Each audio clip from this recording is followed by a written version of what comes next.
In this video, we'll be looking at proofreading techniques and how to deal with the grammar police. Okay, so first off, when you are preparing to proofread your paper, and this should be done in maybe your third or fourth drafts. So your first draft, you just want to get it out there on the page, and the second draft, you go through your essay and you're looking at if it makes sense and if there's logic in it, and you move things around. You really shouldn't be going in and cleaning up the punctuation or the grammar and proofing it until you're really at the end draft or one of the other drafts after you've organized it. This is because as you're organizing it, you're writing it, you're adding things, and you can make new mistakes. So if you're spending time proofing it before you finish organizing it, you're going to have to proof it again, and so you don't want to waste time like that. Okay, so just invent it first, create it, arrange it, clean it up, make it logical, and then we start looking at cleaning it up and proofreading. Once you've successfully constructed the logic of your paper. Okay, so first off, you should prepare mentally. Consider these needs. Concentration. Choose a place to where you work, where you can work and focus. All right, so if you're in your bedroom and you're laying on your bed and you're working like that, it's too easy to fall asleep. You might want to choose a place, if you're going to work, that's specifically for work.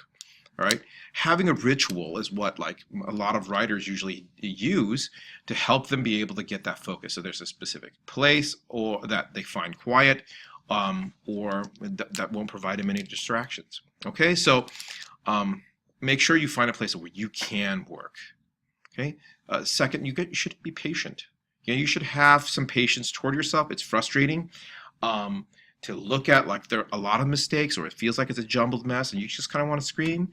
You know what? I just go ahead and scream privately. But then you come back, and once you let that emotion out, be patient with yourself. There's gonna a little bit at a time.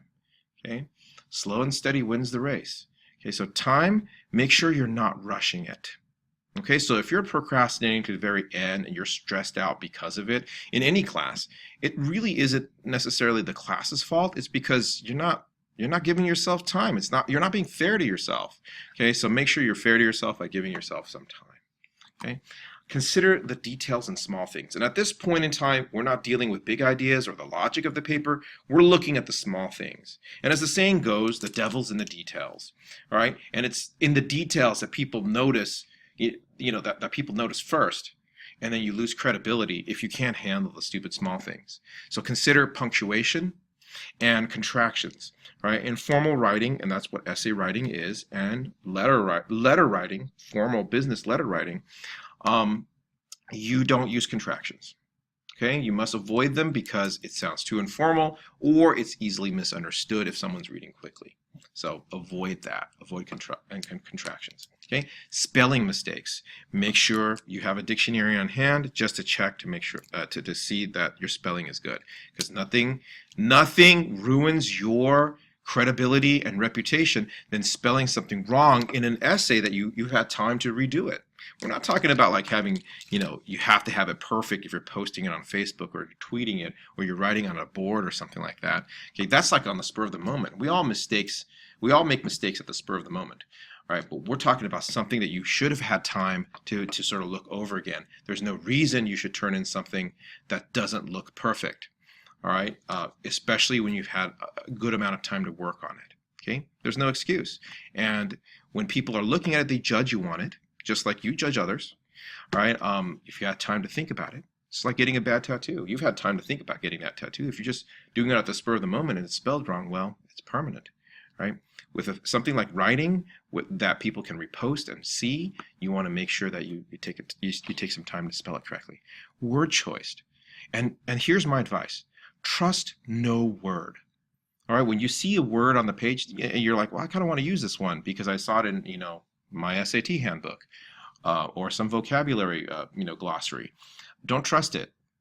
All right, unless you know the word 100% and that really matches up with your felt sense, your feeling in your heart, be careful. Okay, look at your words that you put down. And carelessness in word choice makes you look bad, and you don't want that. Okay, and then structure and the tone. Is it organized correctly? Is it clean? Is the tone correct? Do you come off wrong? Okay, and one way to consider the tone is to read it aloud. Okay. Proofread more than once. You're never going to catch everything at the first time. Each time you look at it, there's going to be different errors. And when you do this, here's a piece of advice, is to give yourself time between each time you proofread. All right, so if you've read it today, then take the next day off and come back the day afterwards and look at it again. Allow your brain to reset so that you can have a fresh set of eyes to look at it. Okay, try different methods. Read aloud with a pen or pencil.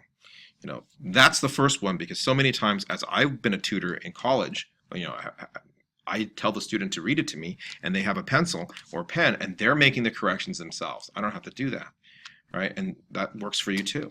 Okay? We're trained to see those mistakes as we're reading it aloud. Okay? Have someone else read it aloud to you as you edit. Okay, that also works. Read it backwards, word by word. Now this is a harder one, and it sounds a little weird, but when you do it backwards, it forces you to think about what you're actually saying, and then you'll end up finding mistakes. Okay, find your own method too. Come up with your own way to proofread to make it look nice. With any piece of writing, there's no excuse when you're submitting it to have any mistakes, especially if it's formal. Okay, take breaks. Take breaks during the readings. Don't sit down and work for more than 45 minutes to 50 minutes at a time. I, for one, don't have attention span more than 30 minutes, honestly, when I'm doing it, so I'll give myself breaks in between or during it. Okay? And then give yourself breaks in between readings. So each time you're looking at your essay to fix it, give yourself a day or two between it. If you have more time, the best for me that I found, if I had a month to work on it, is I write it in the first week, take the week off, and come back the third week to look at it, and then to look at the things myself. All right, and during the second week, you can have someone else look at it or read it to you, and then you make corrections.